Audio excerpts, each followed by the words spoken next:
कौन है भाई भाई कौन कह भाई आमर प्रकृत में देख मदनपुर मोटामोटी रास्ता जो देखिपे आप कौन कह भाया कदर्य रास्ता दुनिया ना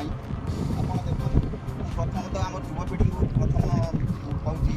जो मैंने भी रास्ता जाऊँ मदनपुर मोटामोटी मुख्य रास्ता आम नदीबंध रास्ता जो मैंने भी जाऊँ कम से कम 20 ରୁ 30 ରୁ अधिक स्पीड जातु ना आज मुझे 20 स्पीड थी बोली आज पड़ी बंचीगली जब 30-40 स्पीड जावा ताले आम मरियाटा सुनिश्चित। सेकेंडरे मुझे प्रशासन को भी अनुरोध करुँची जो ये बिल कले आमर ये रास्तार बिल करदे जो कंट्राक्टर पैसा देदेले कौन केमी बिल कराई आप चेक करना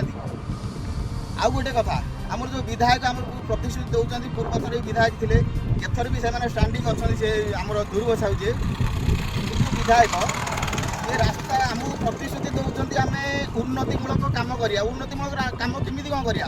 जदि उन्नतिमूलक रास्ता न हो पारे आम जाऊ जाऊ पड़ी मरीजा उन्नतिमूलक काम हो पार कि सब बेले पंचायत भी ये तो आम 13-14टा पंचायत निर्भर कर रास्तार जदि 13-14टा पंचायत रू कम से कम जो 20-25 हजार लोक पर डेली जावासिया कर मरबे ना बचे कहतु 20 स्पीड जाऊ जाऊ पड़ी ये 30-40 स्पीड जाऊँ कंटिन्यू जाऊँ केते जन पड़ुं कहतु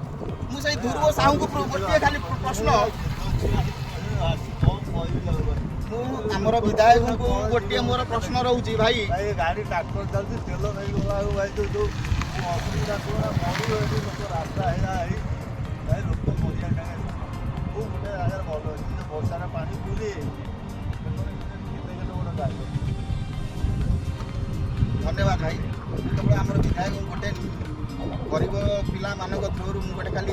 रिक्वेस्ट करुँ तदारख करूँ पंचायत जाए फिता काटू ना कम से कम रास्ता करूँ पंचायत जावाई आप पंचायत को जी रास्ता कौ जगार कौ जगह संजोग करुँच आमर मदनपुर पट्टामुटी जोटा मुख्य रास्ता आमर अच्छी नदीबंध रास्ता जोटा कराइला प्रकृत से रास्ता एत कदर्य देखी पार ना देखा इच्छा भी होनी भाया रास्ता काम 22 दिन ही गला 22 कोटी टकर काम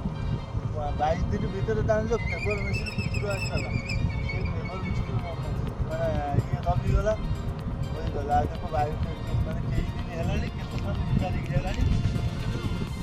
है आगुरी जीव देख मैंने पाद पड़ गाड़ी चका